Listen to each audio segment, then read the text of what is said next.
And question 13, which one of the following functions is the graph not strictly increasing? So we know x cubed looks like that, yep.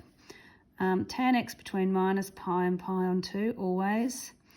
1 on x minus 2 between minus infinity and 2, yes, always increasing.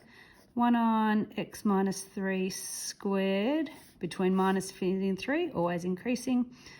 So this is 2x minus 3 on 2. So it's a square root graph. It's been moved across here and then reflected in the x-axis, so it looks like that. So between 3 on 2 and infinity, it's not strictly increasing, it's decreasing. So that's option E. Question 14 is not one for us to worry about this year. Question 15, part of the graph of x cubed is shown. So this is one where we have to use the rectangles. Using left endpoint rectangles, and you might be able to just see that they've been drawn on, strips of point 2, the approximate area between 1 and 2 as a percentage of the actual area.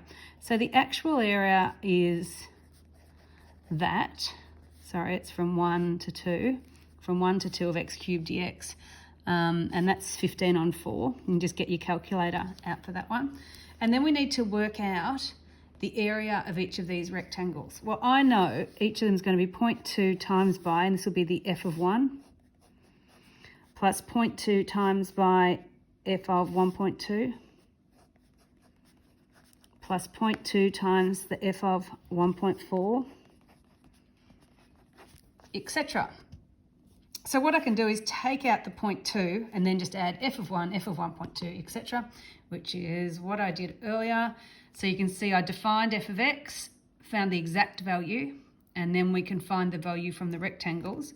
And then we want the approximate area as a percentage of the real one. So if I get this, the approximate area divided by the real area to get to a percentage times 100.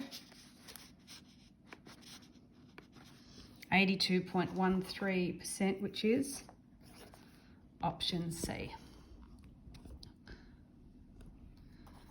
Question 16 we don't worry about this year. Question 17.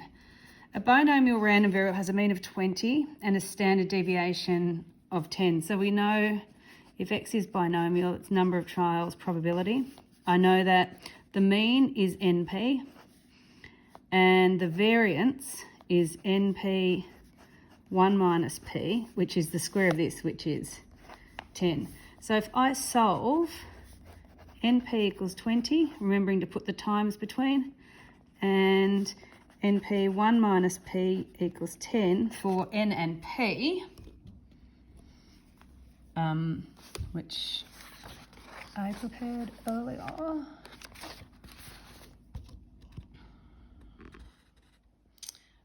We get that n is 40 and p is a half. So x is binomial, n 40, p 1/2. So that's only the first bit of it. The next bit we have to do is actually solve the question. So this is a conditional. X is 15 given x is less than 18. So I'm going to write that out. That's the probability that x is 15 and x is less than 18 over the probability that x is less than 18. Now, if x is 15, it's already less than 18.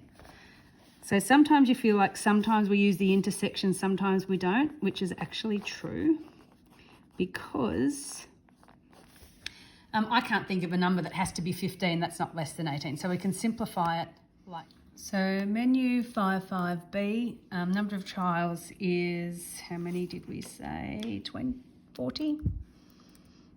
0.5, lower bound 15 to 15, that's the first one. And the next one, just be careful, that goes from 0 and goes to 17 because we don't include 18 because it was to less than 18. And then we do the top line divided by the bottom line. And we get 0.170, which is option A. So there's a bit of work in that one, but nothing that you can't do. Question 18. As soon as we see one like this, we set up a probability table. So let's do that, but it's got a bit of a twist to it, as they always do. A not A, B not B, A is 0.7, A dashed intersect B dashed is 0.2. So I can fill in the rest. I know we have to get to 1, so this is 0.3. So this is 0.1, and we want to find this. Now, because they're independent, that tells us that the probability of A intersect B is the probability of A times by the probability of B. I know that the probability of A is 0.7, but I'm not quite sure what this one is yet. So what I'm going to say, if I call this P, I can write P here, and I know that this one here must be 0.7 take away P, because when I add them, I get 0.7. So the probability of B, we don't even need that one, do we? B is P plus 0.1. So you could solve that. So we have P equals 0.7P plus 0.07, multiplying that through. 0.3P equals 0.07, so P is 0.07 on 0.3, or 7 on 30, option C. It's probably easier just to solve that on your calculator on the way through. And then question 19 and 20 is not on the course, so that's it.